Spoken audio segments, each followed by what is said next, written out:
This episode is brought to you by EMG Pickups. I've been using the 817 for many years. Our new song, Thinking in Tongues, are these pickups. So head over to emgpickups.com and use my promo code HEAVY at checkout to get 15% off. That's emgpickups.com, promo code HEAVY, and you will get 15% off your entire order. We are also brought to you by DistroKid. If you want to get your original music up on streaming platforms, I'm talking Apple, Spotify, YouTube, TikTok, DistroKid can do that for you. I personally use them and they've been great to me. Just head over to distrokid.com/VIP/Garza to get 30% off your entire membership. That's distrokid.com/VIP/Garza to get 30% off.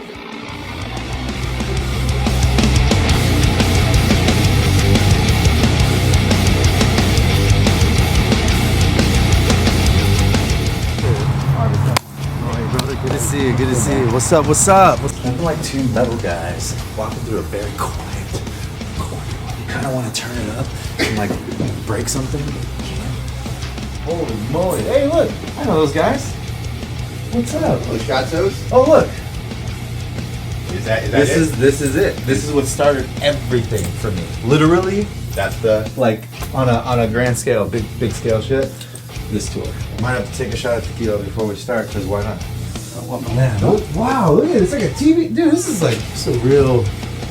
Man, this is the Garza Podcast. There's no joke over here. What is this? Teacups, dude. I have a tea set at home, dude. I don't fuck around, dude. Oh, cheers, bro. Not the best, but goes down. Today is a special day, and this is going to be a full circle conversation. And today I have Art Cruz, my old friend, went from drum teching us to Winds of Plague to Prong, and now you are the official drummer of one of the biggest metal bands on the planet, Lamb of God. And you were born to do it, man. I saw it. I felt it as soon as you guys took me out. I mean, as soon as you guys took me out that first time, I'm sure we'll get into it. But man, Yeah. as soon as you took me out, I kind of just had a real taste of like that real touring. You know what I mean? I think that was one of Yeah. your guys' first bus tour. The whole, yeah, you're right. You know, my first bus, never been on a bus, all that stuff, and the Green Monster, man. I don't know. Did we name it? It could be the Green Monster. It was the green one with it was an old Prevost. Yeah. And we had that really big driver. That was fucking dude was awesome. Great. But man, yeah, to just be here, it's super emotional and special to be here with you. You know what I mean? I'm glad we can make this happen. I was bugging you about doing it on tour, but I think this is cool right before we actually both get really busy and Totally. the chaos of tour and just being in that moment. So Of course, yeah. man, this is a very surreal podcast. It is. Really, it's really special to me. And as soon as you asked me, I was like, yeah. First, I was like, you asked me, I was like, yeah. And then when we figured out that you guys were going to be on our tour in the Yeah. OMENS tour, I was like, yeah, I got to do this as soon as possible. So Totally. I'm happy to be here, bro. I'm so Dude, happy. I'm so stoked you're here, Art. And also, I don't know if you remember this, but when this whole thing started, I text two people, Alex first, and then you. This podcast. Yeah, remember, I text you like That's right. Yeah, it might have been 2 years ago now. Yeah, wow. Because I just started a podcast. I'm like, Yeah. I was like, yeah, I want to get into it. We're in the middle of writing, or so Yeah, I was like, yeah. We were back one- and forth in Richmond, and You were one of the first people that came to mind, and That's it's awesome. it's really cool that you actually now we're doing it, and you're here in person, and Yeah. the circumstances are insane. unbelievable sometimes. Yeah. But very inspiring, and I think people who are watching or listening, like, this is probably like, if I can be that same kid, like we were both the same kid, you know, listening to these bands and to be doing it like this, and then kind of coming back around doing it together, it's gonna be an emotional tour for me. You know what I mean? And I think for you guys as well. I don't think you guys have ever done like amphitheaters and stuff like that, like on a tour. Have you? Like a full? It's been a while, right? It's been a long time. It's been 2009. Wow. Yeah. Yeah. Okay. On the Corn tour, I think you did it on the Corn tour. It or? was Mudvayne. Mudvayne. Yeah, they were bouncing back and forth, and And yeah, so they get like when we got the offer, it was one of those moments. I mean, it's Mudvayne for one. Came out for you as just the new metal god. Like it's that's what you grew up on, you know, Mudvayne, Korn, Limp Bizkit, you know. But I think I remember when you guys got that tour because I was like blown away. I was like, this is because we just did Mayhem. It was a year after Mayhem. Yeah.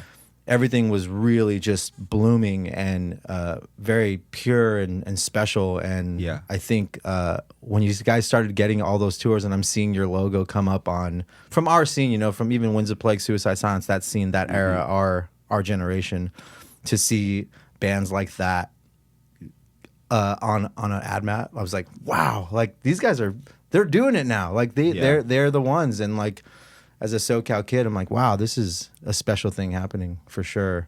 Yeah. So it was incredible to see that, man. Woo. And it's unreal that you, without even knowing, you pretty much went along for the ride. Yeah. Like you did, which I want to talk about how you even got to that point, but you did our first big tour, which was the first Mayhem, and we saw the poster out in the front, which was 2008, was Slipknot, Disturbed. Five Finger was way high up in the bill. Yeah, like they I think Five Finger was like on the side stage. Yeah. Under Oath, was that Under Oath? No, that was the tour I did with them. This was 36 Crazy Fist, like from Alaska, Jericho, Red Chord. I mean, I'm sure you can put the ad mat up there at some point, but man, like we're talking like I'm a kid. You know, I was still playing in local bands, you know, trying to do that, and you guys just Alex, between Alex and you guys just gave me this shot. You needed somebody, and it was kind of last minute. It wasn't we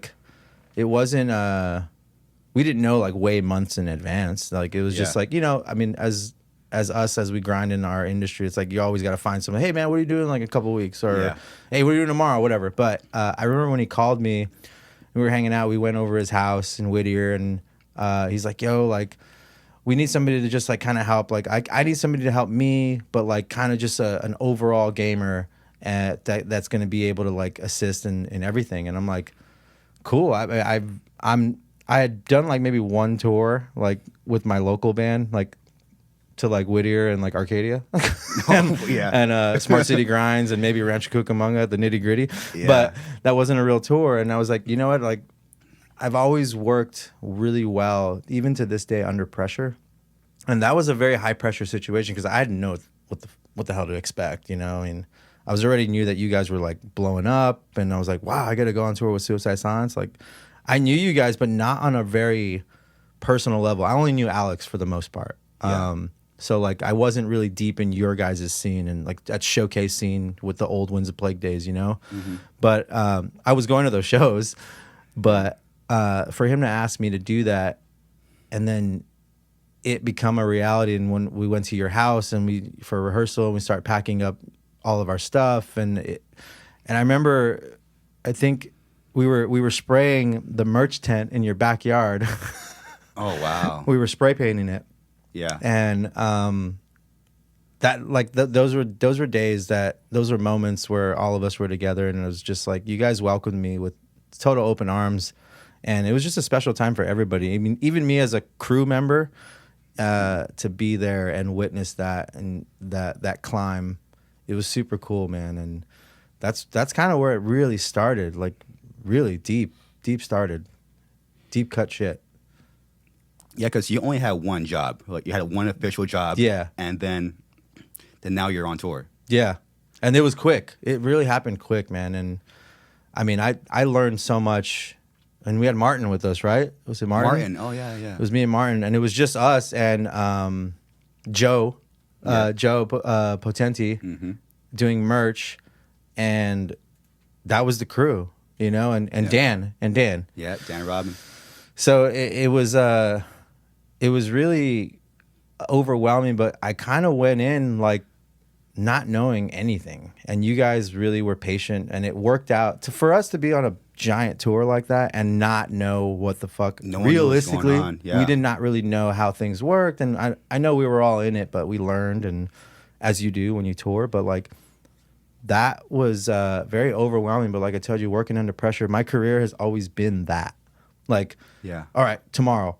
Oh, next week. Oh, boom, like just kind of thrown into shit. Every band, even Winds of Plague. I mean, from after that tour, like that's when I joined Winds of Plague too. It was Jerry Clubb was still managing Winds of Plague at that time. Yes. And it was, man, Mayhem Fest has always been like that special place. 2008 Mayhem Fest with Suicide Silence, like it changed my life, completely changed my life. Like to this day, it's the reason why I always have to think back to that and remember, like, wow, this is where it started. Like for real started, you know. I tasted it as a kid and everybody wants to be a rock star, everybody wants to play in a band and tour, but when you get on tour with Slipknot and Disturbed and these bands and guys that you looked up to, like you guys as a kid of our generation, it becomes real really, really fast, man. Really fast. So Alex asked you, and what was going on through your mind? Because it sounds like you just said yes without even thinking. Yeah, and I was what, 19 maybe. I was mad at been like 18 or 19 years old. So I mean, still living at home with my mom, and I was still like, I think I just came home and I told him yes. I'm like yes, because I wasn't gonna do anything else. I was working a job at Sam Ash. We're talking about your camera guy, your boy right here. Like I worked one job, and I left that job, like, to do this because I don't know. There was just I had this really. If you go with your gut, it's really usually it's better for you. You know what I mean? For the good or for the bad, whatever, you have to figure it out. But that was a moment when he asked me, I didn't even think. I was like, yes, no, yeah, I'm going, yeah, hell yeah. And I had a job. I didn't know what the hell I was doing. I was just like, fuck yeah, let's go. I went home, told my mom, like, I'm gonna quit my job and I'm gonna go on tour with Suicide Silence. She's like, what the fuck are you talking about? I'm like, I don't know. She's like, are they paying you? I was like, I don't care. I don't know. Wow. They're gonna feed me, and I'm on a tour bus, and I'm more excited. Like, yeah, we're on a tour bus. Like, yeah, it's Slipknot, blah blah blah. That's what happens as when you're excited with things. Usually, that it kind of puts you into that gear of just like not a fuck it mode, but more of just like, yeah, I think I'm supposed to be doing this right now. Like, I don't think, and I've always lived like that with my career and the career decisions, just jumping in and out of bands and when to leave a band or this, or if I'm uncomfortable. And it's always been, yeah, just do it. Like, if it feels like this needs to be happening, yeah. And that's what I felt. He asked me and I was like, yeah, all right, let's go. Wow. So you always had like this gut instinct and intuition. Yeah. It seems like you always had it. Yeah. And a lot of people don't have that. Especially when you're talking money. Because dude. Well, I mean, I'm still now I'm learning how to like how and you work. Here's the thing. We grow up so difficult. Our times are difficult in local bands and things like that. Like from trying to make it, like trying to make ends meet and trying to eat and trying to like. When you have no money, you know what I mean? Or when you barely have money enough to just get by. Mm-hmm. So now it's become that like, you know, yeah, you got to learn how to spend money when you're making money. And like, there's just part of getting older and becoming more wiser and a better person and a human being. Like, it's just, these things are part of life. And thankfully it's starting to happen now. So it's crazy. Wow.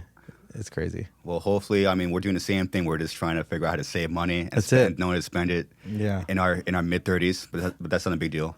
It's fine. In our mid-30s, dude, and it's embarrassing, dude.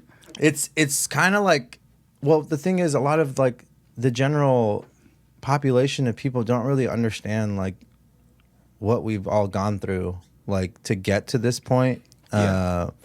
You think like, oh yeah, they sacrificed but like the sacrifice is like extremely real, like in this life, and I'm sure many people have talked about it, many musicians and stuff like that. But the true sacrifice and like that, having that intuition of just dropping what you're doing, that's sacrifice number one. Like your family, your friends, and if you have the blessing of having a good family and you're close with your family, like leaving them and missing birthdays and weddings and baptisms, and I mean I'm Mexican, so you got all that stuff, you know, and we're there's a party for everything, but I missed everything. I missed it all, and I'm sure you've missed so much. And even the deepest things, that losing loved ones and all that stuff, like we've missed it, and we have to like figure out what we're gonna do at that moment. And Yeah.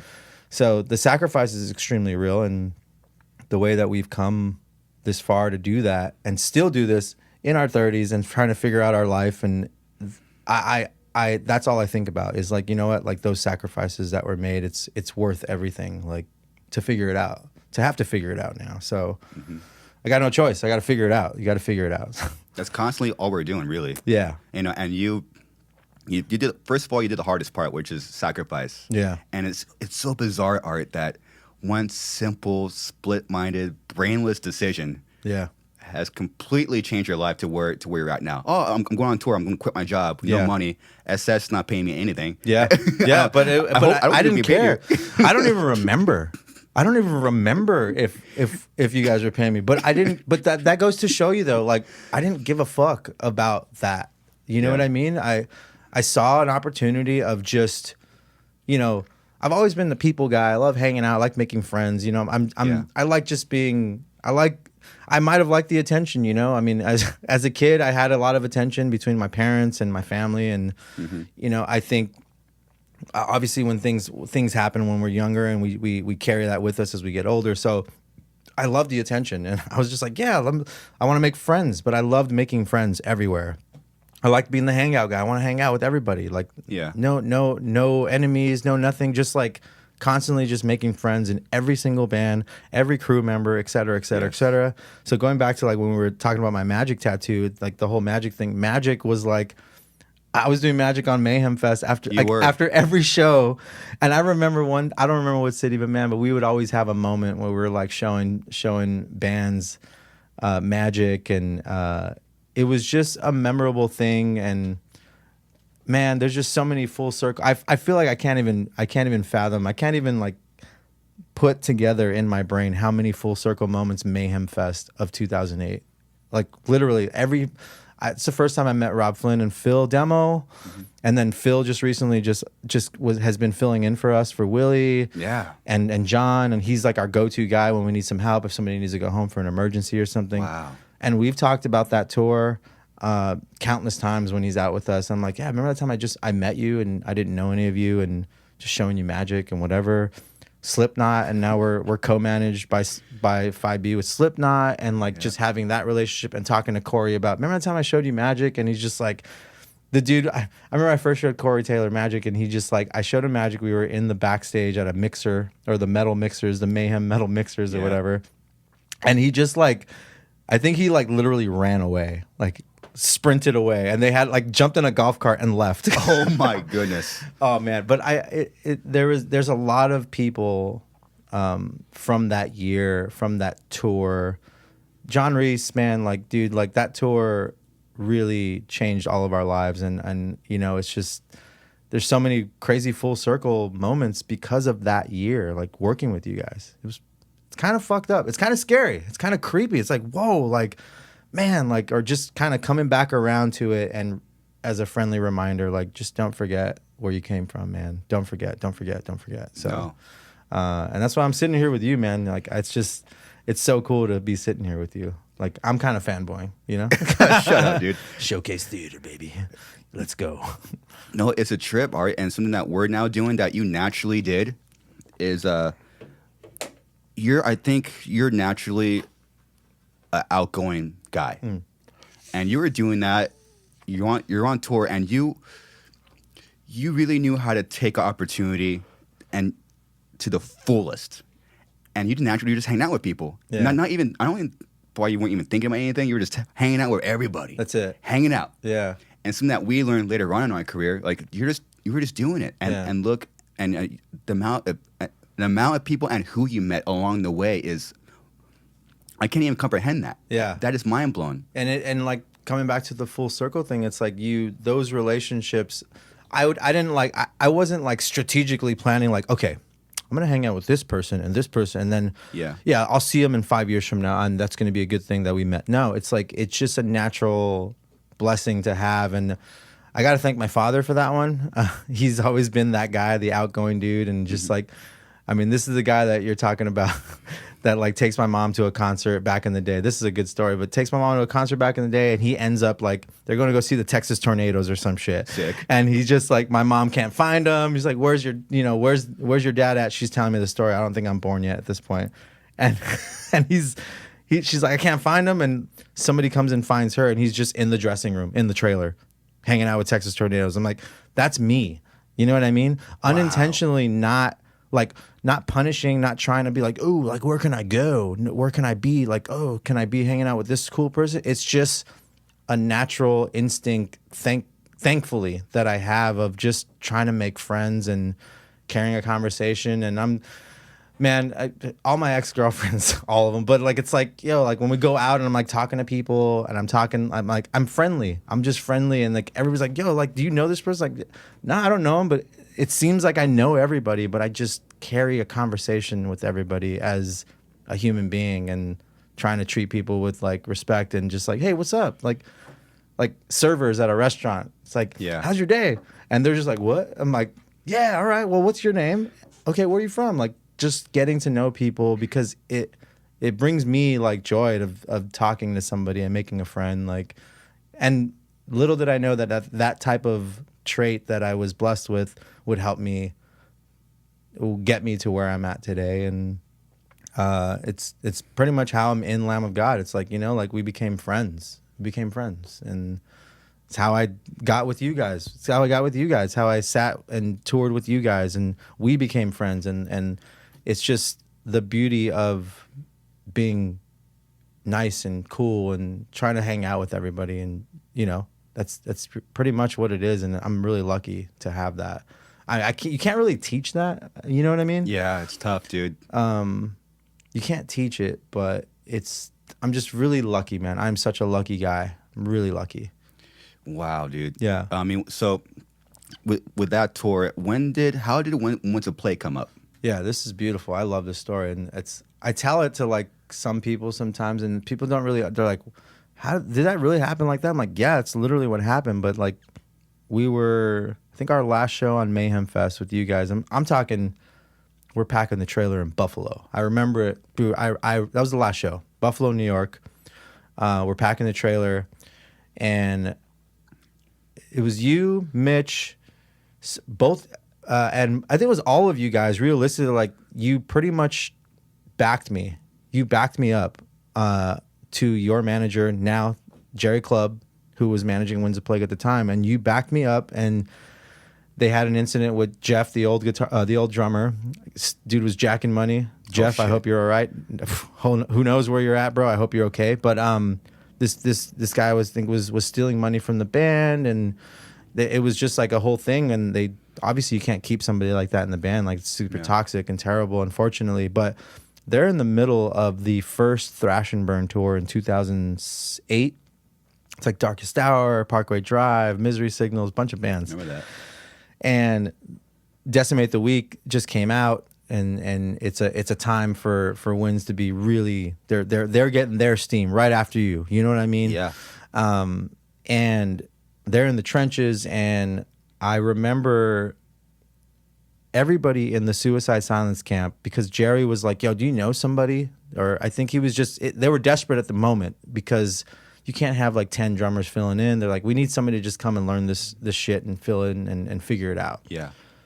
So we're in Buffalo, and I remember like a couple days prior to that, Joe and you guys and Alex and everybody is letting Jerry know, like, yeah, this dude is cool. It wasn't, you didn't even really see me play drums. And that's the fucked up part, dude. That's what's crazy. But that goes to show you a lot of where my confident factor of just like, yeah, I can do it. Because, I mean, I would sound check with you guys, and I would just like, you see that I had some chops or whatever. And everybody, and I remember Phil Demo coming up and Rob Flynn, like, they're like, yo, you should probably be in a band. I'm like, well, I'm in a local band, yeah, I'm in a band called Azusa, like, yeah. But yeah, you should be in a band. I'm like, yeah, but not knowing later in that tour that I would, be doing what I'm about to tell you. But so we're in Buffalo, I'm going in, and Jerry calls me, and he's like, hey man, like, this is the situation. Everybody speaks highly of you in the Suicide Silence camp. We have like 4 more shows. Can you fly out and learn the songs in a couple days and finish the tour. I'm like, again, back to like when Alex asked me, you want to go on tour with us? I'm like, yes, I can do it, because I believed in it. At that moment, I'm like, I was playing drums. I was listening to Winds of Plague, but I never played Winds of Plague. Totally different things. I'm sure you know that. Mm-hmm. Can you do this? I'm like, yes, I will do that. And it was a combination of confidence and your guys' strong will and words of positivity of my character that allowed that to happen.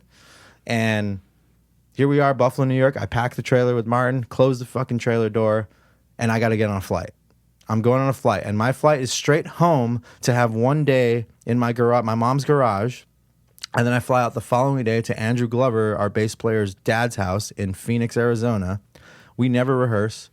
I have my lap and Nick Aish and Nick Puno playing an acoustic guitar in Andrew's dad's living room. The day before, we're going to play my first show, which is, at this point, my biggest show that I've ever played in my life. At this point. And this was it was in Phoenix. What's that theater in Phoenix? It's like the only, man, I can't believe I can't remember this. There's a Phoenix. Damn. How big is it? It's like maybe 1,500. Is it the Marquee? Marquee. Okay. The Marquee. Oh, wow. Your first show? My first show was the Marquee. Jesus, that's a lot of people, dude. For like a kid that's like playing in front of 20 people, like in his local band, that's a lot of people. And and it's just funny because this feeling, this emotion, it's happened in my career more than 5 times. The same exact way of panic, of, can you do this, Art? Talking to myself, like trying to psych myself out. Can you actually do this, bro? Can you do this? Yeah, you're going to do this. Yeah, just having a conversation. And to go from Buffalo to my house for one day to Andrew Glover's dad's living room with an acoustic guitar and my lap, and then the chaos of loading in on a drum kit that you've never seen before, and like it's a backline kit, everybody's sharing it. I'm like, yo, hey, can you use these drum triggers? Like, what the hell's a drum trigger? Never used them. Okay, yeah, let's do that. Like the on the fly shit for my first show, Marquee. We play the show, best show I've ever played in my life. To this day, the best show I've ever played. With the chaos and the panic, it was the most electrifying set that I've ever played with any band at that moment. In my life, that's the moment. I remember it, and it was the best show that I ever played. And wow. I learned 7 or 8 songs in the course of a couple of days. Like one day on a real drum kit, on a makeshift, like I had a really shitty drum kit at the time at my mom's, and to go on a shared kit and try and figure it out, play the show. It's a very I don't know what I'm doing. I don't know what to expect. I'm like, did I do good? And everybody's there, and we're talking like some prime drummers are in that on that tour, and everybody comes up to me like, man, you crushed it, like you did so good. And that was a very pivotal moment of like, you know what, I can work under pressure, I can do this. And I did it and played the rest of the tour. It was like 4 or 5 shows up north or whatever, and we're in a Taco Bell on a day off, and John and Nick Puno are like, yo, man, you want to just be in the band? I'm like, yeah, let's do it, man. And oh my God. And I feel like I'm talking a lot, but that's what a podcast is. But then it's like fast forward, and then we pick up steam. Then it really picks up steam at that point. Like I'm talking, the record just came out. Now we're doing all these tours. My first tour was with Danzig, with the guys. I remember that. Yeah. Wow. And we're opening, and our tours with like Veil of Maya opening with I Wrestled a Bear once, and I've never met any of these people before. All of those bands friends to this day. Yeah. And Danzig, love Glenn, always been great. But this is a more, again, full circle. I feel like this podcast should be called the Full Circle episode or something, because it's so like that. And I've never got to really talk about it like this, but that first Winds of Plague tour properly as a member or whatever, it's when we got home, kind of reset, whatever. We got a Danzig tour. We got this. I'm like, whoa, like this is like what really being in a band is like. Damn, there's like they plan tours ahead of time. Sick. I don't know what I'm doing, man. I'm so new to it, and it's Danzig. We're doing Danzig, Dimmu Borgir, Winds of Plague, Moonspell, Skeleton Witch. Great tour. Black is the Black 2008. That's my first Winds of Plague tour, and First time I've ever been in a dressing room on my own, like seeing the sign and just these moments that you guys experienced on your way up, and you remember those moments, I imagine. To just see your band name on a door, like, wow, that's my dressing room? Wow, I never had that. I was sharing it with like 15 bands usually, but Yeah. Tommy Victor. That's when I met Tommy Victor on that tour. Did I know I was going to be in Prong years prior to that or years later? You know what I mean? No, but it was just me being me, making friends with all those guys, and that's how that happened. Tommy knew me. We toured on that first Winds of Plague tour. I didn't know that 5-6 years later I'd be in his band, you know, or he'd ask me to like do it, and we could probably get into that later, but like that's how it's always been with me. It's been get up, go, can you do this? Do you want to learn this? Can you learn this? Can you do this? Are you able to do this? Okay, here you go. And that's pretty much where it really started. And that's because of Mayhem Fest. It's because of Mayhem Fest. You know what I mean? Yeah, and then fast forward, because you joined Winds of Plague, they ended up getting an offer to be on a following year of that same festival. The same festival. What the fuck? What do you really like? I'm like, but I'm not thinking about this. Then I'm young. I'm stupid. I'm like, yeah, I'm not thinking about that. As we get older, I'm like, that is unbelievable. So Winds of Plague gets an offer to do Mayhem Fest, 2010. What was that like? What was it like? Not to mention that it's my favorite band of all time is playing, and that's Lamb of God. What are the odds of it being Lamb of God, like on that tour? It was Korn, Lamb of God, Five Finger Death Punch, again, Hatebreed, Chimera, bro. We had toured with Chimera. Like after that event, man, there's so many stories. I mean, Mark Hunter just filled in for us on the last tour that we did for Randy. Yeah, I saw that. Weird. There's always some weird. I'm like, and we always circle back to Mayhem Fest all the time. Every story. Phil, Mark from Chimera, the Lamb of God guys, the Slipknot guys, you guys, Disturbed guys. Now we're doing a bunch of shows with Disturbed coming up. And like, it's just like it's always a weird. Coming back to that tour, man, and we get that offer at Mayhem Fest, and I'm like, is this like really a real thing? Is this really happening right now? You know, and that tour is really that's when I met Lamb of God, and that goes like, again back to where just being friends and trying to be cool and hang out, and that's when I met those guys for the first time. I think I rode with them for like half the tour. You serious? Yeah. Oh my goodness. Just because we were just having a good time, like, yeah, just ride with us. I'm like, yeah, I'm dying inside. I'm dying. It's like you hanging out with your idols, you know. But we come to that point where it becomes like our peers, and it's special. Yeah. And I imagine my Lamb of God is your Korn, right? Yes. Straight up. And to be, come ride with us, Art. Like, yeah, okay. I'm dying. I'm inside. My band hates me. Like, oh, whatever, man. Wow. It's just. But those were moments where you become brothers, man. You become friends, and you get close, and you just have good times, and you make memories that you cherish, you know? But it's always been like that. It's always been a really weird, all right, well, come back here real quick and remember this, Art. Don't forget this. Come back here, Art. Come back to this tour. So, And you're probably just blowing their mind with magic. Always. Magic, man. It's been a real thing, and like, it's like, recently, I've been starting doing more magic, but like it's like I stopped doing it because I was focusing more on drumming and music. But some people don't. A lot of people remember, like, wow, yeah, that's right. You used to do magic. I was like, yeah, but like, it's cool to see the people that have no clue that I did that, or I've been doing it since I was like 13, and I'm like, yeah, like, I love magic, and it's so fun, man. It brings people together. It does. You took the words literally out of my brain. I was about to say it. You're like, no, I'm gonna say it first. And yeah, it brings people together, man. You can be in the worst. You can be in the very worst place in your life, and somebody shows you a magic trick, and for that one split second of happiness and excitement, and it's so special from all ages, man. It's the best. It is the best thing that's ever happened to me. And that was just, I saw it on TV once. And again, like, I've always had that intuition of like, I think I want to do that. It's like, I think, wow. That's cool. I'm gonna do that. Just started doing that, going to the library. The library? Just going to the library, just reading books, and then Unbelievable. going to Disneyland and going to the magic shop at Disneyland. Like, dude, silly shit. Like, just good. being interested in the art of magic, and from becoming a member of the Magic Castle, like in Hollywood, as a kid, and like nobody's like, wait, they let kids be members? I'm like, yeah, underground type thing. Like it's a junior program. It's a whole thing. And it's just like magic has taken me to places, of happiness and joy and friendships. And like you said, and we said, it's like, it just brings people together. It does, man. And it's always a memorable thing. I'm like, oh yeah, Art the Magic Dude. And like, I'll take it.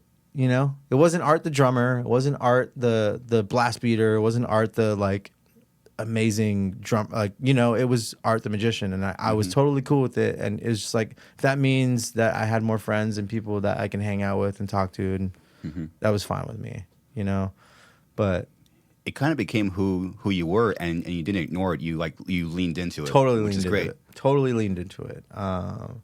And I didn't know what the hell I was doing. I was just like, yeah, I like magic. And like, oh, you like magic? Cool, I'll show you magic. And then you begin to get that whole circle of like the entire tour at the end of a show. Everybody's hanging out and you're in a big circle and everybody's watching you. And it's just, man, a lot of those times, it's just very special. You get to remember those times of making people happy and bringing people together. And I think most of the stories that are always told, it's like, I remember, it's like, oh yeah, I remember you were showing magic at this venue, or oh, you were showing me magic and I was with this person, and like you gave them this card and they blah blah. It's really special. It's really cool, man. But I'm still doing it, so I'm trying to do it more as much as I can.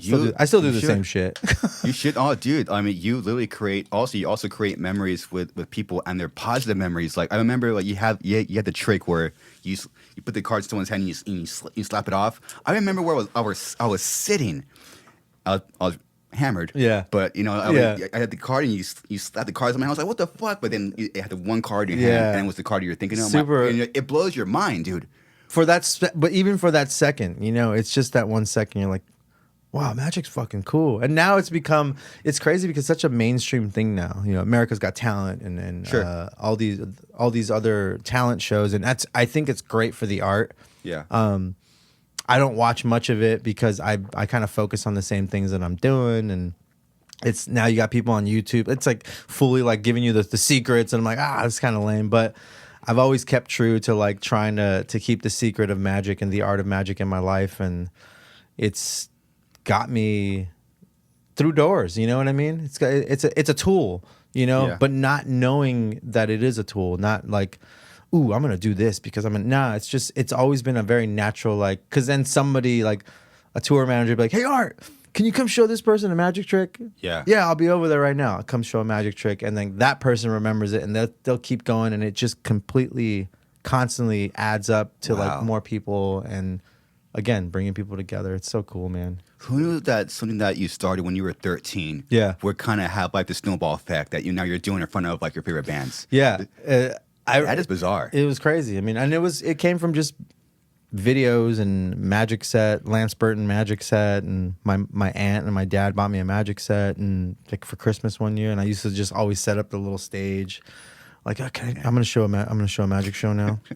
I just have been in front of the light, I think, since at a young age, and unknowingly, it prepped me for like what the world of music came, and being in the light and the pressure.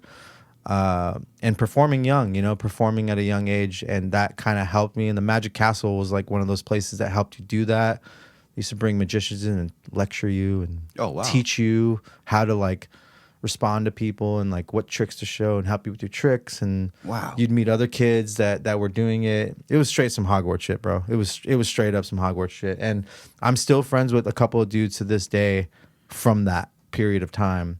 They may not be doing magic anymore, but this guy Dennis is a good friend of mine. He's a metalhead. Back then he wasn't, but we grew, and little did we know that we'd come back and circle back together and be like, yo, like, I'm Dennis, and we were members of the Magic Castle together doing magic. I'm like, holy shit, I remember you. And he's like, yeah, I love Lamb of God, I love metal, blah blah I just hung out with my other friend Pavan, who's a stage magician that got in with me that year. We were like kids, man. We didn't know what the hell we were doing. We just wanted to do magic, and Damn. I was just prepped at a young age to like perform. I guess I was born to perform. You know, I just liked it. I just always had that in me, and I think it's just a blessing and a curse. You know what I mean? You create these like attention seeking. Just you always want the attention, but like as I got older, I realized, all right, how do I control this and how do I use this? You know what I mean? Tough. Yeah. And with the attention of being in a band and this and that and this person this and like, oh, let me take a picture with you this. It's like you tend to like really like it's overwhelming, but like it's kind of messing you up. Not unknowingly, it's messing you up and you don't know it until you get older and Absolutely. start to like think about it and have time to reflect of like, all right, well, I can't do it this way. I got to be cool this way, and I got to be a good person this way. And it's been great. It's been a really great journey, man. It's been really great. How old were you when you were going to the Magic Castle? I was like 14, 15. That's max. young, man. Yeah, and so like I just went. My dad took me one year back in the day when they used to let the public in. So for those who are listening and watching, the Magic Castle was a very private magicians society club in Hollywood, California.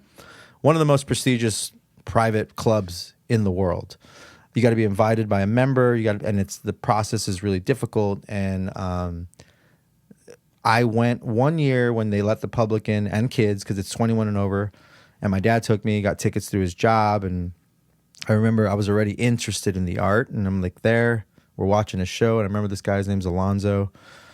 And he's doing a show, 15 minutes or so, and I'm like talking to my dad. I'm like, I see what he's doing. I'm not sure if I'm supposed to. I'm like, am I supposed to? Like, I'm like confused. I'm like, I'm young. I'm like, yeah, like I see exactly what he's doing or whatever. He's like, you should tell him. So we walk out and he's greeting everybody as you walk out the theater.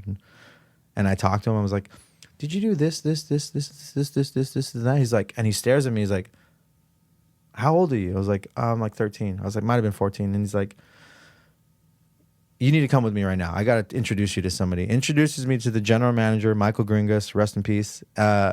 Pulls me in his office. And he's like, Arthur, we have a very special place here called the junior program. And we want to welcome you to try out and be a member of this junior program of the Magic Castle.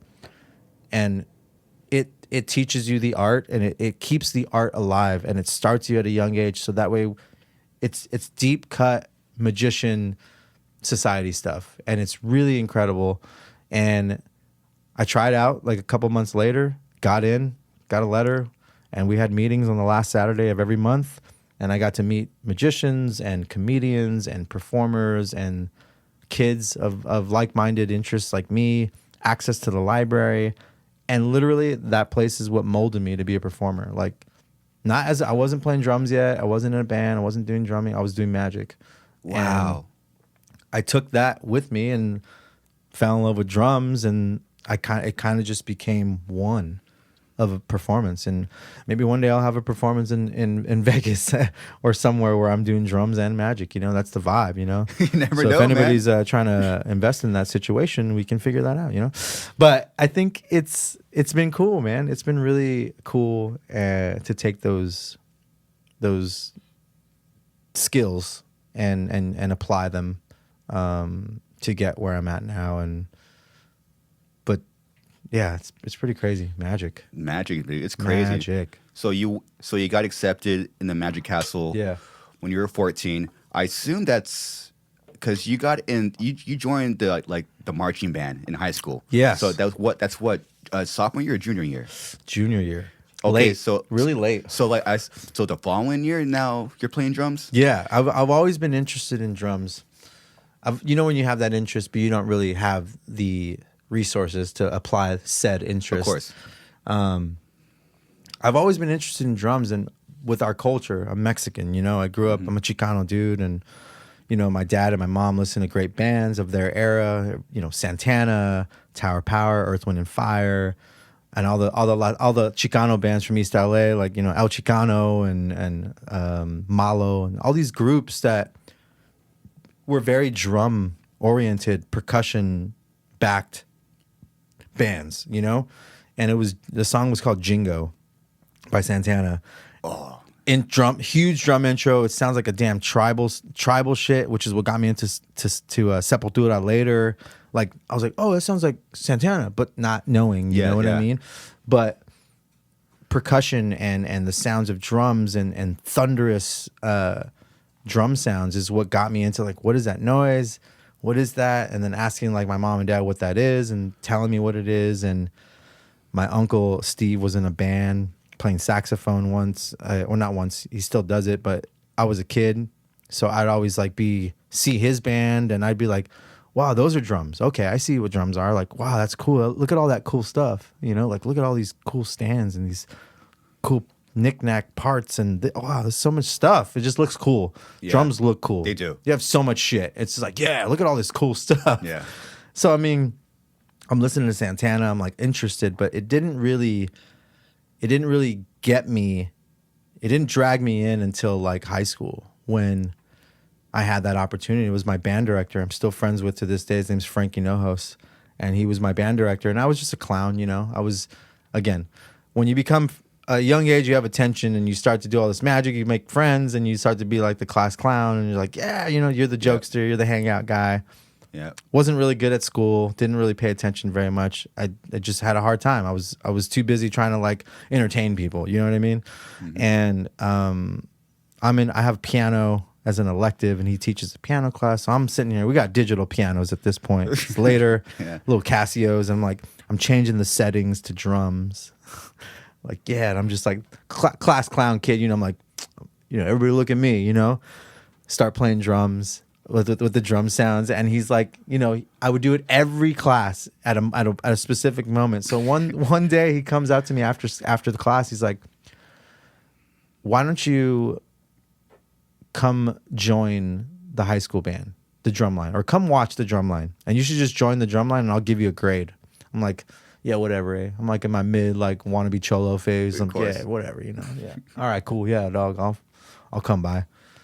I come by, bro, and I see a Drumline rehearsal, and it reset me to that Santana, like listening to Santana, that thunderous sound. I'm like, the sound of one band, one Drumline, thunder, and I'm like, trying to be cool, like, yeah, this is kind of cool, you know, but wow, this is actually really cool.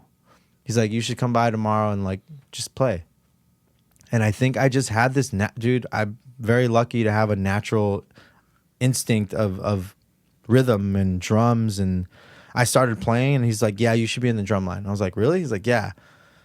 That's when I got like my first drum set. My mom and my dad took me seriously. Like I was going to school and learning how to play drums, and I just had hands, man. It was before my feet came, I had hands, you know, and it was just a rhythm of always listening to this music thanks to my parents and my family. That was music that was inspiring me. And I joined the Drumline, and I'm talking, I was the summer of my sophomore year. So after my sophomore year, they do band camp during the summer. Yeah. And we're just a marching band. So I go to band camp, I go to summer school, I'm learning. And I'm learning how to march, I'm learning how to hold my sticks properly, all this stuff. And it just happened naturally. And I didn't have to go in drum corps and Drumline. You have to make your way up. You start from like cymbals, then you go to bass drum, and then you maybe go to second bass drum, then you'll go to snare, and then you go to the tenors, the quads. I immediately was on the quads. Really? Instantly on the quads. I just had it. He saw it in me, and I think he had it. He hasn't told me this, but I think he saw something in me even in piano. I don't know if it was just me or my character or who I was, and or the, I don't know what it was, but he saw something in me, and he pulled me out of the bullshit of trying to be some clown hanging out with bad people. I'll give you a grade here. It'll help you get better grades because you'll get an A because you're really good. I'm like, all right. I joined the band. I'm crushing it at this point. It just happened, like snapping my fingers under pressure. Can you play this? Yeah, I'll play this. Don't know how to read music. Can you learn this? Yeah, I'll learn this. I just had that, like, yeah, I'll just learn it.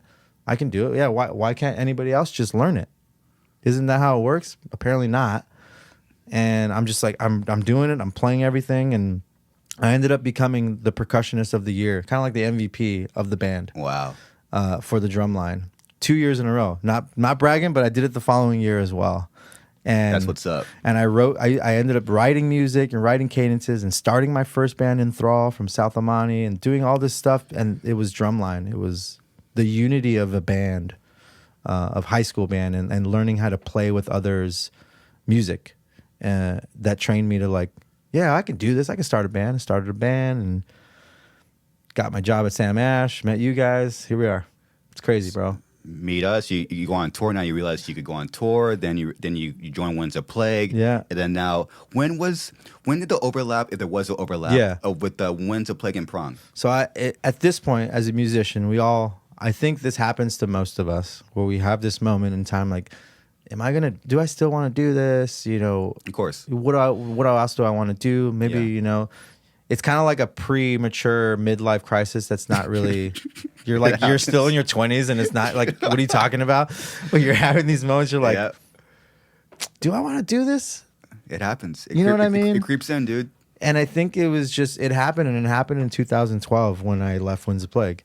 And I had great years with Winds of Plague, and I learned a lot. You learn as we get older, you learn your lessons, you do everything, you learn how to do things, you become just a bigger person of skill and qualities and things of your character, everything. You just learn so much. So I'm like, I had it with the time with them, and it was great. I was just done with it. I just couldn't do it anymore. And I had that moment of like, I think I'm done with music. I think or I'm going to take a break or whatever. And that's when again, another full circle moment of meeting Chris Folkerts, who owns and founded GPEN. Oh yeah, Chris. Worked at Sumerian Records office. He was in a closet. This was like 2009 or something, before he was what he is now. Yeah. And I think this was after Jerry was managing us. Ash and like Sean Keith were managing us. And I would go to the office and I'd meet Chris and became friends. And this one New Year's Eve, it was right when I was just about getting over being in Winds of Plague. And we spent a New Year's Eve at Ash's house. And he's like, yo, man, like, you smoke weed? I'm like, yeah, I smoke weed, you know? He's like, hit this. I'm like, the first ever GPEN that ever existed, like Whoa. electronic vape, cigarette, whatever you wanted to call it nowadays. It was the first of its kind. Did not exist. And he's like, hit this. I'm like, what is it? And he's like, it's weed. And like, he's like, yeah, you just suck. You just push the button, you suck on it, and you're smoking weed. I'm like, word, all right, cool. Got super high. It was the first time it was like extracts and weed extracts and all this. It was a turn of a century at that moment. Like, whoa, like things are going to get real. And he started that company like the year after. And we reconnected when I left Winds of Plague at the California Metal Fest in, man, I can't remember what city. But I was at this one, I saw him, and I saw all these people that I had met on Mayhem Fest working for GPEN. Whoa. Timmy, like a partner in the company, was working for, he was running a tent on that tour that we did or something. And then there was Trey Malone, who was working for a magazine cover, like a Revolver or a label selling. They were all just working on Mayhem Fest. And now they're at GPEN. I'm like, wait, what? I'm confused. Really? So like, he's like, yeah, all these people are working for us. We got all the metal guys. I'm like, clearly you do. So I'm like, all right, well, you know what? I'm going to move out. I move to Hollywood and I get a job at GPEN. And I do it for a year. And I'm there. I'm like having a great time. I cut my hair off. Like I was going through this moment. I remember that. I was going through a moment, man. Like, Like, cut his hair. What the fuck? yeah, man? I was like, yeah, I don't know if I want to play drums anymore, whatever. I'm having a great time. You know, we're doing really life changing things for the industry of marijuana and all this crazy stuff. And back then it's super low key. You can't really talk about it. It's like weird, and then I'm there and I'm having a great time. And then I get that itch, as it happens. If you have this passion in music, you get it. And I'm like, I want to play again, because you know why? This is going to blow your mind. I don't know if you know this story. GPEN is like, we want to start sponsoring events. We want to start sending a team on music tours. What music fucking tour do they send me on? Of course. The fucking Mayhem Fest. Of course. Again. As At this point, I'm an ambassador. I'm representing the brand. I'm like, my hair's short. I'm like, yeah, I'll go on Mayhem Fest. I know everybody that runs it, and that's why they sent me on it. Like, you've done it. You've done it multiple times, blah, blah, blah. I'm like, cool, all right. So I go on Mayhem Fest again as a sponsor now. I've been on Mayhem as a tech. I've been on Mayhem as a band member. I've been on Mayhem as a sponsor, a crew member, whatever. And I'm on that tour and I'm seeing all these bands and I'm getting that itch. I'm like, what am I doing? I'm supposed to be out here right now and I'm sitting on the sidelines. What am I doing? Get back from the tour. I think I spent 2 more months and I quit. Not knowing what I'm going to do. I'm just like, I need to get in a band or I need to do something. In that moment, that 2-month gap, I get a call from Mike Gitter. Oh my goodness. And Scott Coing, rest in peace, who are managing Prong at the time. And they're like, hey man, like we heard you're like kind of available. Would you be interested in driving and doing merch for Prong on a tour? I'm like, again, I have no ego at this point. I just want to get back into it. I'm like, yes, I will drive. How much? Doesn't matter. I will drive. Like, I will figure out how much we'll pay you. All right, cool. I'll drive and I'll do merch for Prong. No problem. Because I know Tommy. Tommy's always been good since that Danzig tour we did with Winds of Plague. And I'm there. And I'm like, yeah, fuck it. Why not, dude? I want to get my feet wet, get back in the door. So I go from all of this grindery and the success of Winds of Plague and the hype to working at GPEN to going back to the bottom. You know what I mean? Back to the bottom. But I'm not like slumming. I'm like, oh man, I'm bummed. I'm gonna be a merch guy. Nah, I was so stoked to be there. I was so stoked to be on that tour again, to be on a tour again, in a part of a group. And lo and behold, middle of the tour, shit goes down, shit hits the fence. The drummer and him they're not getting along. Dude, he sends him home. Whoa. Middle of the tour. Again, under pressure art, under pressure. I'm like, yo, I can play the songs. And Tommy's like, yeah, you're going to have to play it. What's the first show? The next day, when after he goes home, first show is the first ever Knotfest. The first one in Iowa and Minneapolis. That's my first show. We rehearse at a Guitar Center. We drive and we rehearse at a Guitar Center rehearsal spot. Didn't know this existed. Apparently they do on the other side of the country.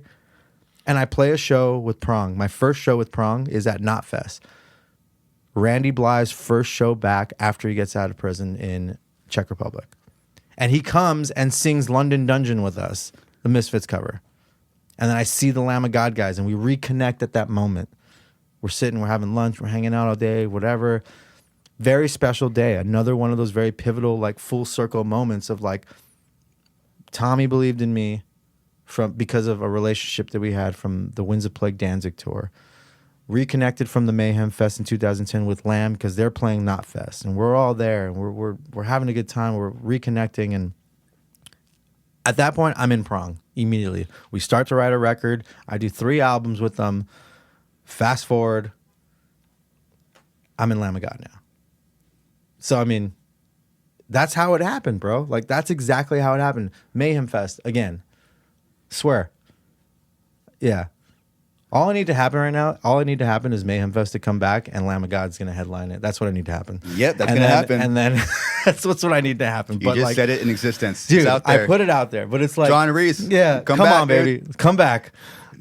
It's like, man, it's fucked up, you know, but it's a very heartwarming, inspiring thing. And I have to always reset. Sometimes as human beings, we have to reset the button.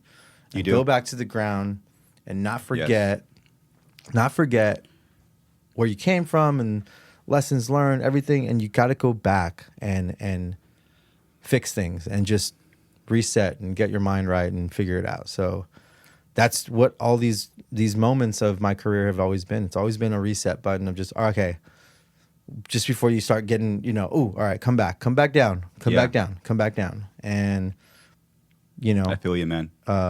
But that's how the Prong thing happened. Just like getting thrown into it with Winds of Plague. Just like getting thrown into it with teching with you guys. Just like getting thrown into it like that. So it sounds you guys pumped out 3 records pretty quickly. Like with Prong. Yeah, like yeah. it was like back to back to back. Yeah, he was on a tangent of just I want to put out new music. Let's go. We did a cover album and we recorded in Hamburg. That was special. In Germany, really? Yeah, and Holy shit. what we did is like with all of these moments, I learned so many different things from these different types of characters and these different types of bands and these styles of music and metal, and to go from you guys to playing in a deathcore band to playing in a classic, like legendary hardcore thrash band, Prong.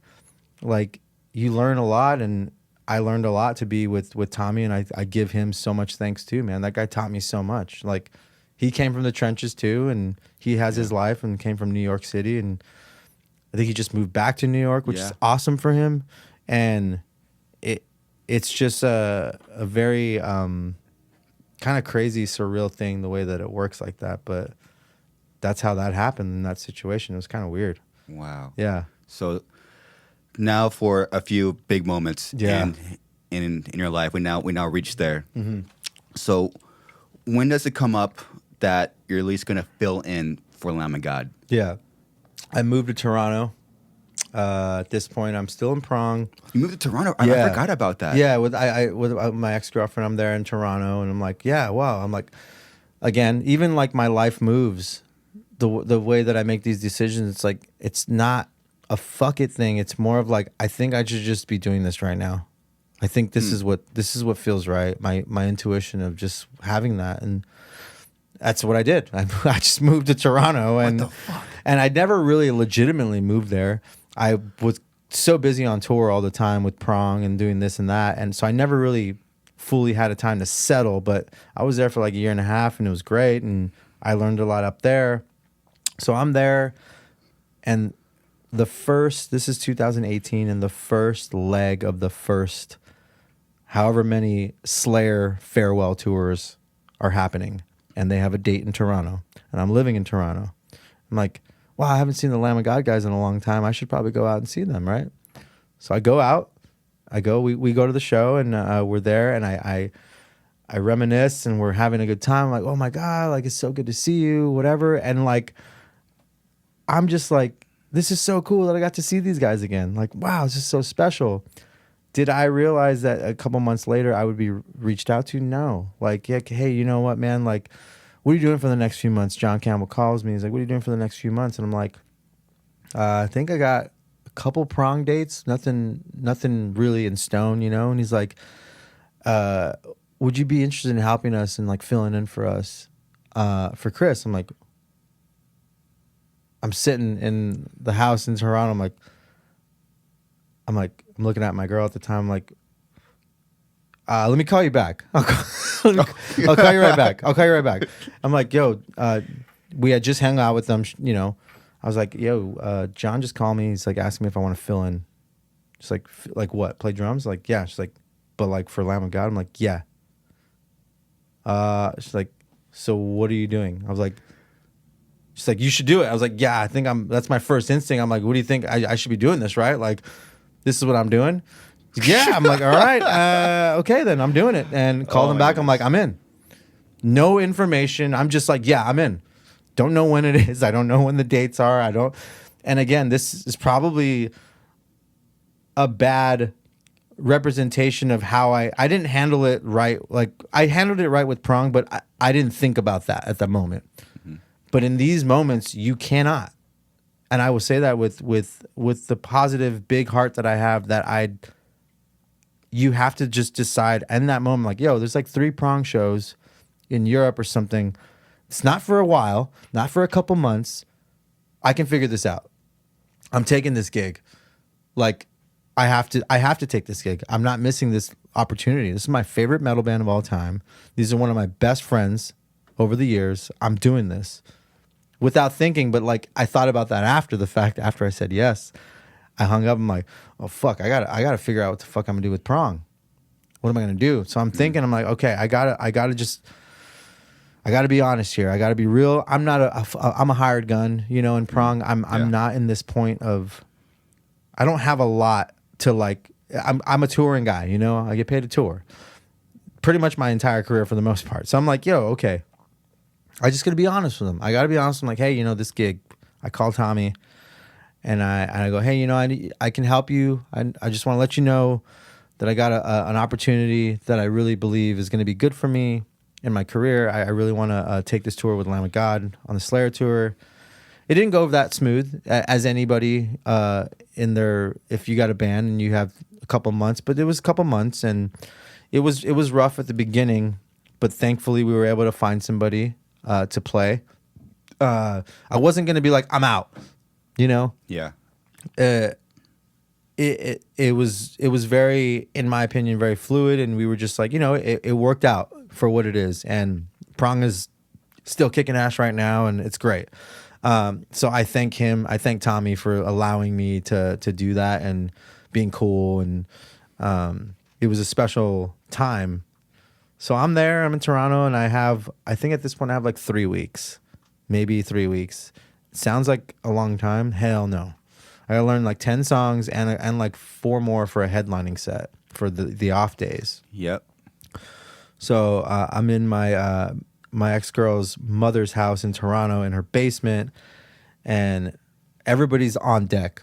And my Toronto family, we're all still great. We're all still great friends. My Toronto family is beautiful. And they all went up to bat for me and got me a kit. I didn't have any drums at that point. I had like an electronic kit. I was like, just got there kind of thing. And it was What the fuck? Really? So they're scrambling. We're getting drums. We're going to like backline companies and this, and the band's helping out. Lamb's helping out, cover some costs. And I'm in a basement in northern Ontario, like above Toronto, like about an hour, Canada, learning Lamb of God songs. And bro, this is for the first time in my entire career of just being thrown into shit. I am in my head more than anything.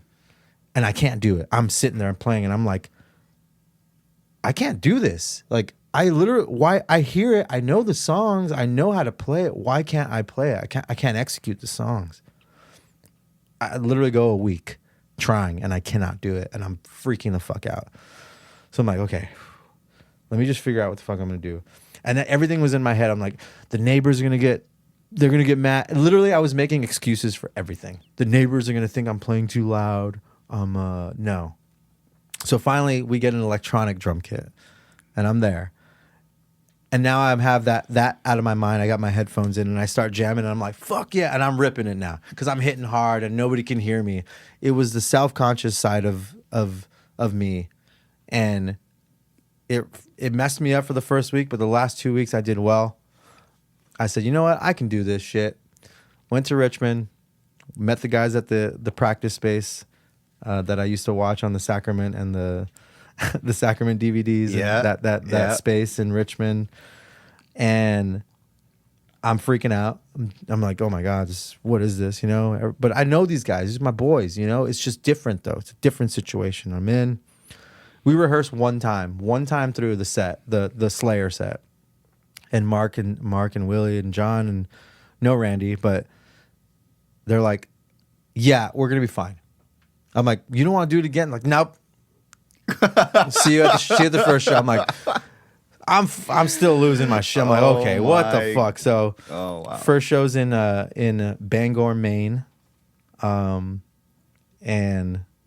I'm dying, man. I'm dying inside, And Slayer, Lamb, Testament, Anthrax, like, what is happening? What is happening? And I remember announcing that on my social media that on the day of, like, I let the band announce it first, and then I did it, and it was the most interactions and most support that I've ever gotten in my entire career, and it was very special to see it, and everybody was just, and I was just filling in. This wasn't a thing. I was just filling in. It was just, it's never happened though. Chris has never missed a tour, so it was really different, a special time to do it, and this band, my favorite band of all time, I'm playing for them and do the tour, and we just keep going, and I think that we just felt that it was just there. We had a thing going. It was great, and it now I'm in the band, and it's just it's a very surreal thing, you know what I mean? And it's kind of crazy. Was there any thought or feeling like, I mean, this might go more than me just feeling in? There was a moment, and you think Chris had my back on it. He was like, yeah, if there's anybody that's gonna fill in, it'll be me, Art, and that was cool. I never knew that it would get to this point. I think when you have time away from people, at times you tend to like really, you just kind of, maybe for both parties, like both people, I think it just kind of, it blooms a whole, like, yeah, maybe I need to be away or something. I can't speak for any one of them. You know what I mean? But it, just to be the guy and have that, approval from both sides in a weird way, it's something that I'll take with me for the rest of my life and understand that I was the guy. There was nobody else. There was never anybody else. And I remember when John called me, fucking asshole. I love that guy to death. He's one of my best friends, but it's like, hey man, nobody else was answering their phone, so we figured we'd call you. I was like, God damn it. But I know I was the guy. And it wasn't just the skills, and I think it was, I'm kind of reversing real quick back to that 2010 Mayhem. Chris had to leave on an emergency. His wife was getting back surgery, and he pulled me aside, and I skipped this story, but this is actually maybe the moment to talk about it. But he pulled me aside in 2010, and he said, I have to fly home for an emergency, and I got to travel back on a show day. There's a chance that I might not make it. Things happen. We fly. Cancellations, blah, blah, delays. Do you think you can play the Lamb of God songs? And back then, I'm 22? Different me. Yeah. I'm a kid. I'm like, what the I'm like, but I still had that intuition, bro. I'm like, yeah, I can do it. Fuck no, I couldn't do it. I'm telling you right now, I could play like maybe 3 or 4 songs. The whole set, fuck no. I would have crashed and burned. Straight up. But so they had this idea as a band, like back in 2010, like, yeah, we should let him up and he can play a song each day for a couple of days to kind of get the feel. So I would go up there and I would play like Laid to Rest or whatever, and we'd go and I would just play a couple songs, and it turned out to be like really fun, and I felt comfortable. I'm like, yeah, I can do this. Still didn't know all the other songs. I could barely, like, I would have gotten through, but I probably wouldn't have, I wasn't confident, But lo and behold, that show day came up, but he wasn't there yet. I'm like fucking sweating, I'm panicking. I have to play my Winds of Plague set out in the parking lot. I'm like, all right. Dude. I'm in the trailer trying to listen to music. I'm like, oh my God. I need some water. Yeah. It's like, I'm like, man, what is happening? All right, cool. We're talking like 4 o'clock, 5 o'clock comes around and Chris shows up. I'm like, oh my God, thank you, God. I have a blast. I think I partied really hard that night because I was just out of relief, and I was like, oh my God. And I think universally, the universe was talking to all of us at that moment. I think later in time, 8 years later, we didn't know, but I think that was a time that everybody was like, Art can be the guy. Like in a pinch or something, like Art, guitar players come, they always have guitar players that can learn music and shit, but something about drums can be a little bit trickier. And yeah, true. With a sound like Chris Adler's sound, it's really special. And I feel in my heart that 2010 Mayhem guest appearance, if you will, I feel like that might have been my tryout, unknowingly. I just have that feeling in my heart that maybe that was a moment that they remembered when they needed to find somebody to cover or fill in. Like, hey, remember when Art? I don't know. I've never dissected it. I've never bothered to like talk to any of the guys about it. But I kind of like that mystique of it. Yeah, I really do. And I like to stay away from like, hey, what'd you guys think, or how did I come up? Now I kind of really, as a person, I'm like, I think I like where it's at. I feel good about it, and to have Chris's blessing and everybody else's, and for it to become real, it's special. And then now, I mean, what's today? Tuesday? Yep. I'm moving to Richmond, Virginia on Thursday. You're making the move, man. The East Coast, Yep. Richmond, Virginia. I mean, I've been in Toronto, but this time is different in my career. It's for my career. It's for my future, and it's for myself as a person and my mental health and everything in between. I love LA to live and die. I tell you what, I will be back. But I think at this point in life, I need to be with the guys. And I think we're going to create something very special because of it. Yeah. And when we meet up on our tour, I'll be living in Richmond, and we get to play shows together. And I can't even wait. Unbelievable. It's so crazy how life would just take you. I mean, it seems like you had like this natural feeling. You just let life take you where it needed to take you. Yeah. Unreal, man. Very unreal. I'm very blessed and I'm very thankful for it. But like, man, it's just the amount of these full circle experiences for it to come back to me and you and Suicide Silence is what it's very special. You know, our record's coming out, my second record with the band, which is one of the first albums that I feel like the guys, the first self-titled one we did great. It was great, man. We wrote some great songs, but I was still learning their vibe. You know, of course. You know, I don't. You know, I was green to that level of like, this guy's been doing it for like 28, 29 years. I'm like almost 30 years, and I'm like, I'm the new guy, young kid coming in. You know, like, yeah. You have to go through the trenches in every which way, and that first album was a very secure, safe way for all of us to just, all right, here's the tunes, let's figure it out, learn how we work. And this one that's coming out, man, OMENS, they really let me spread my wings, and they really let me like play me. They let me be me. And I'm always inspired by Lamb, and Lamb is a signature sound. Lamb of God to me is that sound as a unit. It's a unit. It's not one individual. It's Randy, it's Mark, it's Willie, it's John, it's Chris. That's to me what Lamb of God was. So I'm not far off from that. That's what inspired me to like be listening to metal and shit. You know what I mean? Like, it's my favorite band of all time. So to take that inspiration and then become my own person, my own player, from Winds of Plague to Azusa to my first band Enthrall to Prong, to finally come to this point, and this is the album. It's all of those bands, it's all of those struggles, all of those trenches, all of those challenges, all of those tours. This is the album that I was able to really, I learned. It's like the process of the last album, and then the last Lamb of God album. That is all what built me to be to this OMENS album, like for real. And it's just, we're just getting started, man.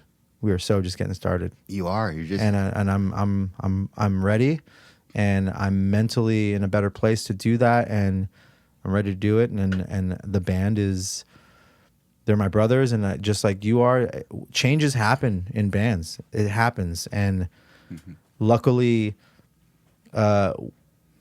we've created this new. It's just a crazy wave coming, man. It feels so good. Like, the music that we're putting out is the best. It's all of our challenges. It's all of our challenges from member changes and this and that. It's like, and I feel like this tour coming up with you guys on it is another reset button for you guys. It's going to be that reset button of, we're okay. We are okay. And your guys' challenges have been up and beyond more than some of your average people. And I miss Mitch, you miss Mitch, we all miss Mitch, but you guys, he would have wanted you to continue and do this. Like, you know what I mean? And now Alex not in the band no more, but like, bro, the music is great. You have Ernie, an incredible drummer, kicking ass out there on tour with you guys right now. It's like, it's just a new chapter in life, man. And it's so beautiful to be a part of that with you, and you be a part of my next chapter, because that's what we're doing. We're doing it together. We are. And we started together, and we're doing it again. And I'm going to remember these moments, man, for the rest of my life. It's unbelievable. It's fucking unbelievable. Well, Art, I'm here to remind you that you are playing drums for one of the biggest metal bands on the planet. Yeah. Remember, correct me if I'm wrong, but I remember you went to a show at the Wiltern just to spot members. Can you think back at that and now where you're at now? That's a pivotal moment. I wasn't even working with you guys yet. I was barely in my first band, and I was in high school. I'm at the Will Turn. We go early, me and my buddy Josh. Love that guy. He was in my first band, and I waited in line for like 6 hours. Something stupid. Like really, like I'm like, but it's like, I get it though. Like when I see people in line like that early, like some people are like, oh, what are these guys doing? Like I was one of those kids. I was one of those dudes just to get a glimpse. Mm-hmm. And at this point, like I wanted to get a glimpse. I wanted to meet Chris Adler. I wanted to meet Willie. I wanted to meet Rand. I wanted to see somebody like in the flesh. Like the internet was not as big as it was. You couldn't just, you know what I mean? I had the DVDs. Yeah. I lived through like the Philadelphia DVD, and it was just like, you have this moment of, you know, everybody, and it's all the same crew. Like, and I'm there, and I'm in line. I'm looking back behind the barricade. I'm like looking, trying to get a glimpse of somebody, and I'm there, and I even see like Larry Club. Funny, his name's Larry. Oh wow. Who's a guitar tech for Lamb. He was the guitar tech in the Philadelphia DVD. Oh yeah. And I remember him walking down, and that's the kind of kid I was though. I was excited to see a tech from the DVD. Like, whoa, that's the guitar tech from the DVD. Like, whoa. Yeah. It strikes you. It hits you in a place in your heart. Like, whoa, that's so cool. And quick jab, Larry Club ended up being Prong's guitar tech later in time when I was in the band. Weird. Cool. Full circle. But I'm there. I'm sitting there. It's like 16 years old, and Chris walks down from the steps, and I'm like, holy shit. That's Chris. And it's Chris and Willie. And Willie's smoking a cigarette. Chris is smoking a cigarette. And I'm like, oh my God, like, can I take a picture? And he's like, yeah. I'm like, whew. Signs my ticket. I still have my ticket. He signs it, takes a picture with me. And you'll probably pop this picture up at some point. I'll send it to you. Please. This picture of me and Chris. And it's a moment that I won't forget. And that's where it gave me that extra drive, man. I'm like, yeah, I could do this. Like, I want to do this. And that was my first time ever seeing Lamb. It was Lamb of God, Machine Head, Trivium, Gojira's first tour. Wow, dude. Holy shit. Yep. And the metal tour of the year that we just did had Trivium on it. Trust me, they knew the story, and that was the first time I'd seen them. They were young, and Matt Heafy, love that guy, sent me a big shout out on one of our shows, and like made out an old, because they had to play a longer set. And he played an old song of that era for me. Wow. And made it out to me, and he's like, told the story real quick. And it was just like, man, like, wow. Very lucky. You know what I mean? And Phil was there with us at the time, and like Machine Head was on that same show. It's just, you know what I mean, it's man? A lot, man. It's a lot to really take in sometimes. And it's kind of a weird, I'm like, how does that happen like that though, you know? But it happens by just being cool and making friends and not being an asshole. You know what I mean? It's very hard. And it's difficult, bro. it's difficult because there's so much, the life on tour is just like so crazy and like distractions everywhere, and you just have to like remind yourself, like, don't be an asshole. Don't be a fucking asshole. You know what I mean? And that's kind of like where that moment came. That was a big moment. That was a huge moment. Like, and then I ended up, like the Will Turn like changed my life at that moment. I try to go to shows all the time when I could, and man, it's crazy to be in this band. You're in that band, and now you're fucking moving to Virginia. You're gonna leave the Dodgers. Yeah, I'm gonna leave. How dare you? You're gonna. How dare you? I'm gonna leave them. I'll leave them in spirit. I'm gonna be an everyday Richmond Squirrels minor league goer, because that's where they have the squirrels there. Oh, really? Yeah, and you know about the squirrels? Yeah. Sick. What are the odds though? It's the Giants affiliate, of course.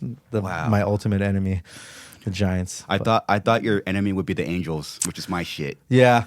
Yeah, good thing they're not my enemy. They are, but not as much as I hate the Giants. So, oh my goodness, Brad, my manager, is he's from Northern California. He's a Giant fan. Is he? We get into it a lot. You can tell.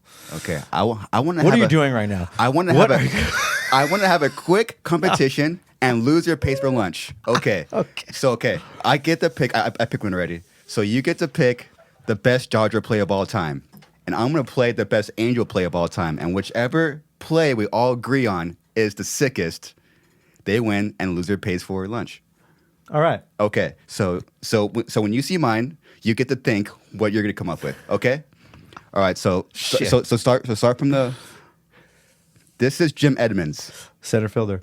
This is 1997 Prime Angels. All right. With the Disneyland outfits. Yep. That's cool. All right, let's do it. Next time he faced Matt, there's a fly ball center field. Jim Edmonds is going. Oh fuck! Classic. I remember that. Is that the best catch of all time? It's one of the best catches of all time. Jim Edmonds was sick, man. 97 Jim Edmonds, dude. Wow. Damn. What a legend. Yeah. Wow. All right. Walking and running like it's nothing. Like nothing. Respect. Look at this catch, bro. How did he was looking at the ball the whole time? Oh my god, dude. How do you fucking do that? It's the Disney magic, bro. Those are the Disney wings. Now I'm going to Disneyland right when I get home. Oh my god, that's funny. That's a great one. So does it have to be in our era, or can it be of all time? Of all time. The all-time greatest Dodger moment. I have two. I'm not going to cap it off, but the one is the Kirk Gibson 1988 walk-off home run. 98. Yeah, or actually, I don't think it was a walk-off. No, 88.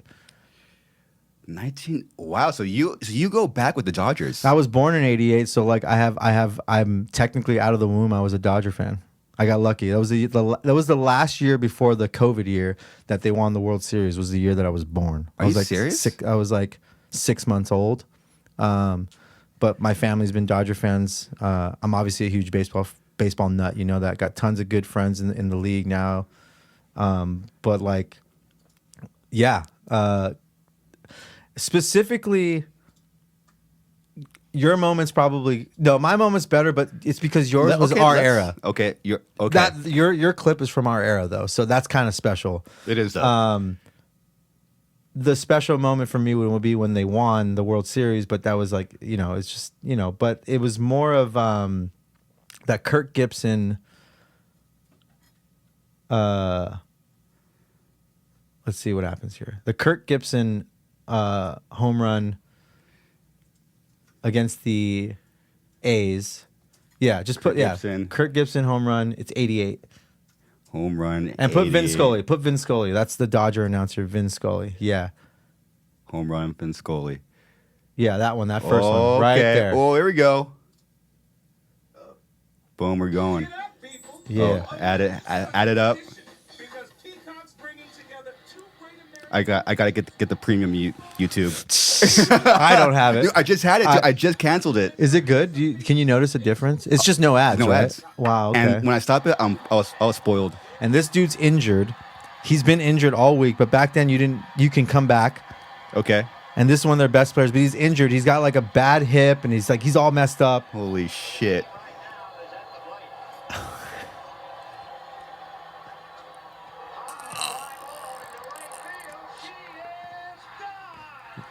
Wow. And he can't even run. He can't run. Game over. Look at this shit. And he does the pump because he can't. Dude. All right, Art, I think that was a high note, but the question is, I think that might be tied, man. Yeah. That was mine was quick, but that was a big build. It was a big build. I think I would say because of the era and the catch, I'll give you that one. Really? Mine had more build up. But that was one of the best catches of all time. I don't know the game situation. This was like more of the whole game situation is a bigger moment in my opinion, but I like that it was in your era. And I'll just give it to you, man. Thanks, man. I love you. Appreciate that. Our Cruz, love you. Love you, man. Where can people find you, man? Yeah, Instagram. I'm only on Instagram, really. I don't use my Twitter. I don't use Facebook. I don't use anything else. So I'm just on Instagram actively. The Art Cruz, TheArtCruz. Obviously, follow Lamb of God. Of course. New record out October 7th. New song just dropped. Excited. New song just dropped. Nevermore. Oh shit. and we were about to go on tour together to support that record. Wait, what are these pictures? What is this one? What are those, dude? That was.